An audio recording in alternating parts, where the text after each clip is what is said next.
When I was shuffling out the cards, I saw two kind of slideshows. So I'm going to talk about them one by one and how they relate to the cards that are on the table here. So the first thing that I saw is I see this little girl. She looks about 15 or 16. It looks like the 1800s. She's wearing a dress and she's on a bicycle. So she hiked up her dress to be able to sit properly on the bicycle so that the dress, the hems of her dress, doesn't get caught in the spokes and the wheels. So she hiked up her dress, her knees are exposed. She's wearing like stockings underneath and, some shoes, dress shoes.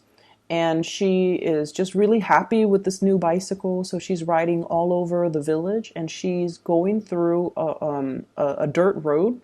And it looks like it recently rained, so there are puddles of water, rocks. So it's an uneven dirt road with a lot of mud, but she doesn't care. So she's riding through it and she got mud like all over, her dress. It kind of like got into the tires and then it splashed back on her clothes, on her hair. And she doesn't mind, like she's having a really good time. When she got home, her mom saw her, like her knees exposed and dirt all over her. Her mom gave her a scolding. So it cuts away. So what I'm feeling with this energy, it seems like, it's the 1800s, or at least it's a different time, different era where gender roles were different, gender expectations were different, social expectations were different, what it means to be a girl, what it means to be a boy, and things like that. So her mom is sort of chastising her, like, you're a lady, you're 15, you're almost, marriage age. You're supposed to be more ladylike. You're not supposed to be a tomboy. So I feel like there are definitely societal, social, gender role expectations, or something that is, imposed by other people onto you. And it feels almost like you have outgrown it and you feel like it's restrictive. You feel like it interferes with your life. You feel like it's interfering with your ability to really live your life and enjoy your life. So I see many of you going through this stage where you are really questioning. You're questioning, what it is that's making you really happy and why you're not able to pursue it. Okay, that's the main thing. And I feel for many of you, it could be if you're on the younger end of the age spectrum, it could be, family expectations. You're supposed to go to school. You're supposed to be a doctor. You're supposed to be a lawyer. You're supposed to be ladylike. Women are supposed to behave like this. Men are supposed to behave like this. And, it's everything seems like, or the people around you seem very, very reputation conscious. Okay. If you're a little bit older, like if you're, for example, in your 20s, people around you might be like, oh, what did you do before this? Or what school did you graduate from? And it seems almost as if they care about these things more than you as a person. Like they care about what school you graduated from. Where did you get your degree? Where did you get your education? Who are you connected to? So it's like very reputation conscious. Okay. So the environment that you're in, you feel almost like it's either very narrow minded or you feel that people care about all of these superficial things that don't really, at the end of the day, don't really have a lot of substance, don't really have a lot of meaning, but nonetheless, they care about these things. And so I see many of you following, and you guys are like a very fierce sign. You're not one to follow the herd.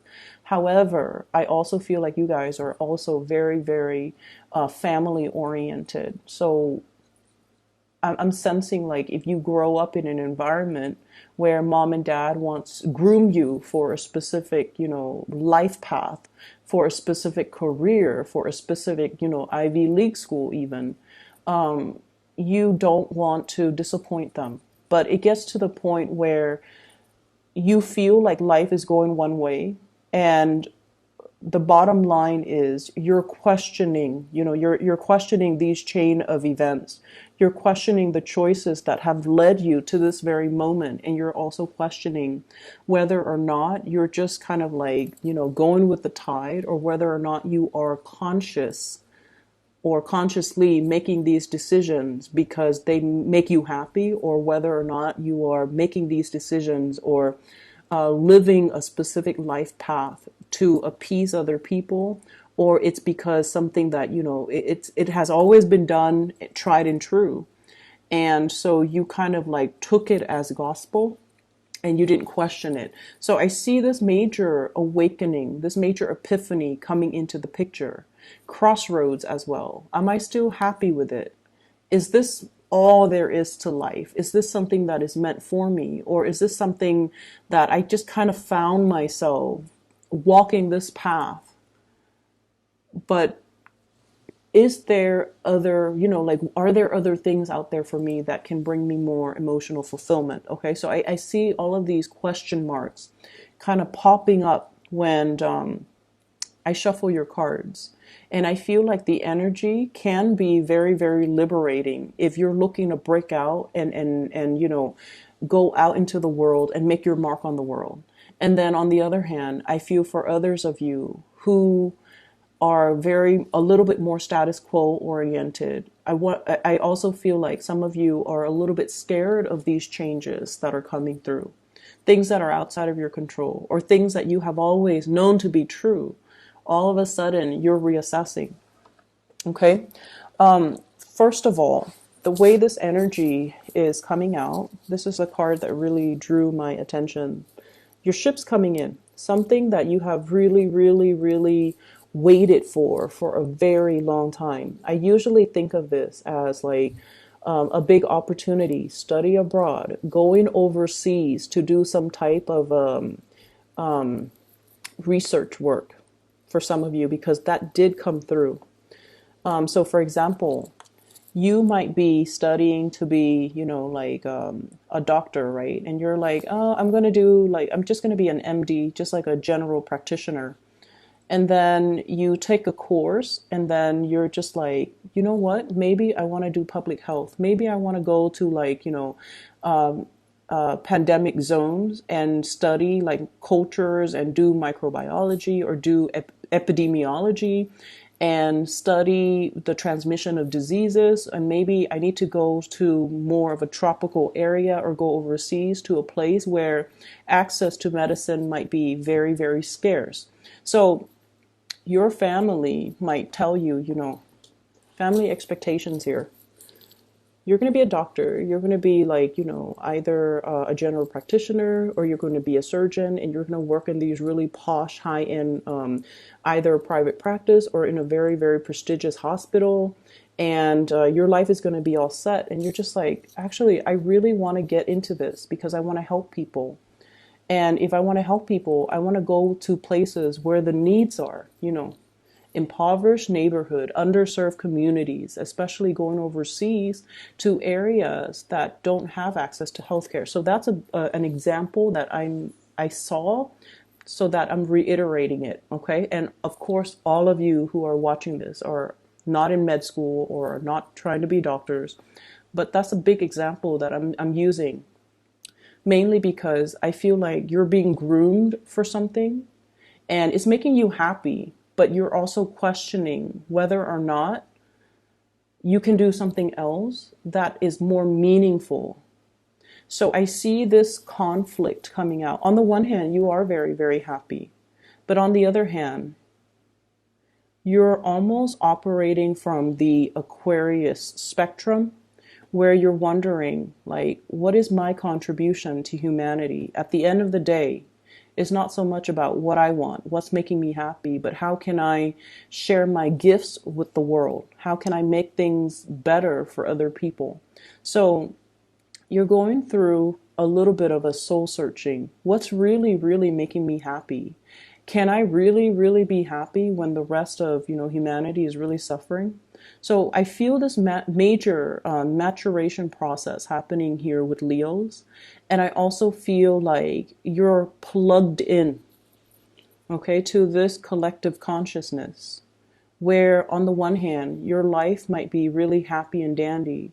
But on the other hand, if you see, poverty and homelessness and just people struggling to get by, There's an element about you where you want to share your resources in order to make life, even temporarily, because you're not naive, okay?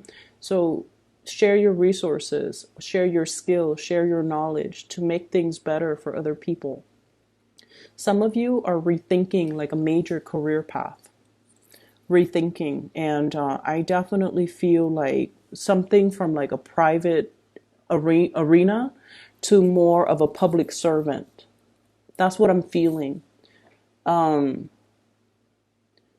I feel like, for example, if you're a psychiatrist, if you're a doctor, you're thinking possibly going, packing up your bags from private practice. Even if you're a lawyer, private practice, going to be like a public defender or work in a more public environment where you're helping a lot of people. So you do want to, on the one hand, really serve humanity, but you also like, you're happy where you are. I don't feel like there's problems with this 10 of Cups here. You're very happy and you feel very blessed with everything that you have achieved and everything, all the good things that are coming your way. But on the other hand, it's almost like you can't really sleep at night if there are people struggling out there in the world. Okay, so that's what I'm sensing. The second image that came through for you, and it's really weird, and I don't know why. I'm not seeing people, but I'm seeing animals, and the animals have human characteristics, like human behaviors. They look like animals, but they, and I don't know why my guides don't show it in terms of a scene with humans, but let me just relay the message. So there's this nest, it's in the tree, and there are three little birds that have hatched from these eggs, and the mother is there. So there's a nest in the tree, there are three little birds, and the mother bird, the female bird, is there as well, watching over her three kids. And then the dad bird comes back. He has like worms and grubs in his mouth, and then he feeds the kids. And then the mom and dad seems like they're bickering. So then the dad was all like, okay, I've done my part. I've fed the kids. Now I'm going to go off and play. Okay, so that's like the image that I'm seeing. And that's why I question, like, why don't I see humans? Like, why isn't it just the mom with the kids? Dad comes home, gives them money, and then takes off. So what I'm feeling here is a situation where two people potentially could be staying together because of obligation, okay? Because of expectations from other people, because they're trying to keep the family unit intact, because both of these people have specific roles that are assigned to them, okay? So one person could be in charge of taking care of the kids. The other one is like, bringing home the bacon, bringing home the money. And I feel like there is even a concept with like power differential in the relationship where the person that works or the person that earns money or the person that earns more money in the relationship feel like they control the relationship. So there's an element of control here that is very deeply rooted in this spread. And I feel like you're at a point in your life where you want to be on your own. You want to be self-sufficient. You want to not have to depend on other people. So, if someone is like helping you pay for tuition, for example, and they want you to only study certain things or, graduate with a certain major, I feel like you're starting to feel the pressure, or you're starting to feel that, you know what, there's strings attached in this union, or there are strings attached in this give and take. And I feel like someone is dangling something over you and constantly reminding you, I'm doing this for your own good, or I'm doing this, or, you owe me, or remember what I'm doing for you so that later on you don't forget me. So it's like very strings attached, it's very much conditional. Okay. You have to do this in order to get that. So things are very, very conditional. And I'm starting to feel like you're feeling the weight of it. You're feeling like there is no free lunch. You're feeling as well that the other person is dangling this thing over you. And so your ability to make your own decisions might be severely limited. Okay.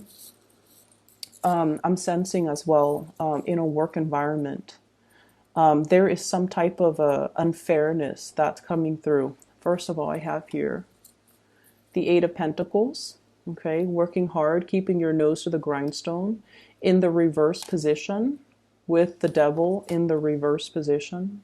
Some of you might physically just be like, this job is not doing it for me anymore, and I'm reassessing whether or not I want to invest more time in it.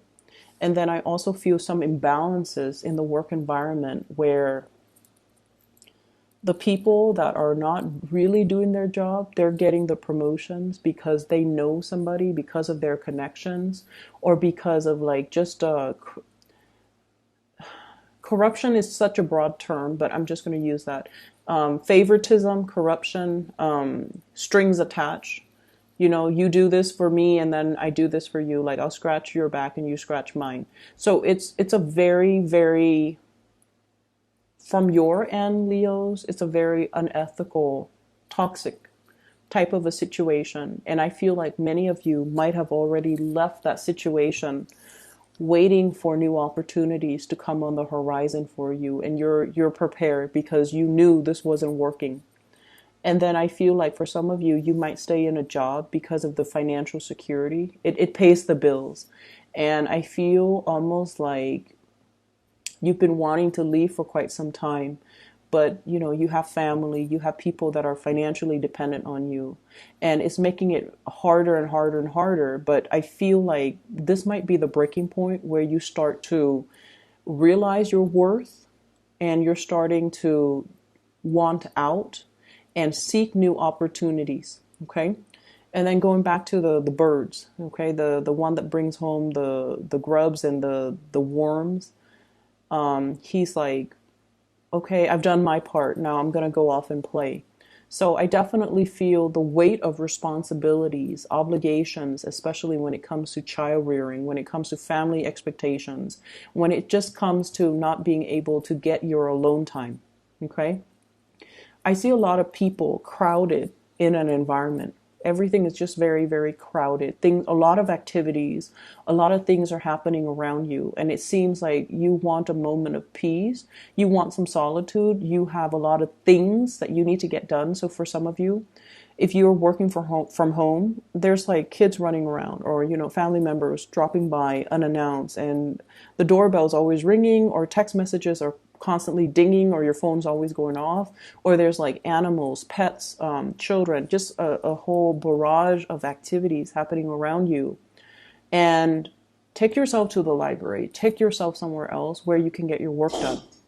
And then I also feel for others who are, you know, in between jobs, who are trying to apply for a job, getting their resume together, looking for jobs online, and it's almost like the responsibilities that you have to contend with is delaying the job search process. Okay, so that's what I'm feeling. And so somebody once gave me like the best advice.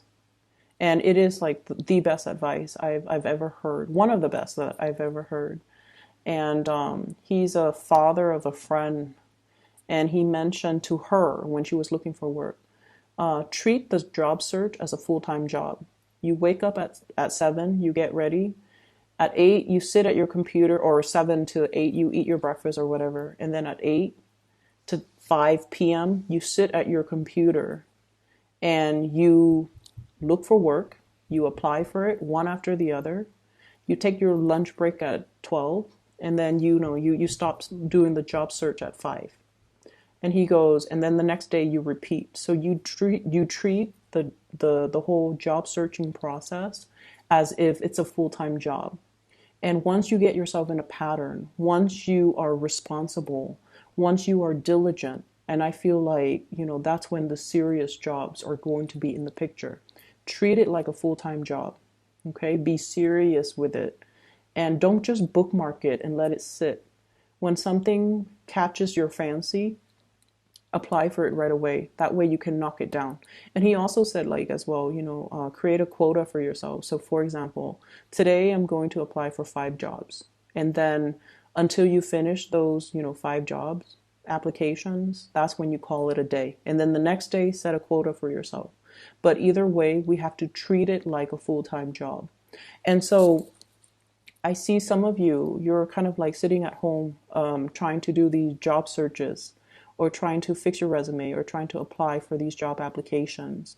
And, it's not a fun process. And I see kids around you like, Mom, do you look at what I'm doing? Or Dad, look at what I'm doing. And so you're getting a lot of distractions.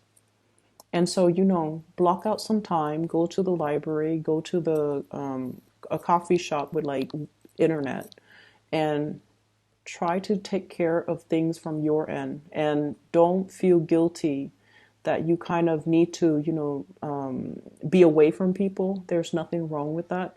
You need to do what you need to do to take care of yourself first, and then, resume your life after. Okay, so that's what I'm feeling. And I do see money being a little bit of an issue for many of you. So I have here the Eight of Pentacles. Whatever that was stably coming in is no longer coming in. And then we also have as well the Two of Pentacles. This is kind of like making ends meet, usually piecing together a few part-time jobs in order to get by, in order to make rent, in order to pay the bills at the end of the day. There's a lot of assistance coming through from family members and loved ones. I do sense that. But I feel like, while we're in this space, it's really, really, it can feel really disheartening. Okay, I do sense that. It can feel very disheartening. But they're really telling you not to cut corners and do things the right way. I have here the Wheel of Fortune. Things are going to come into the picture in divine timing.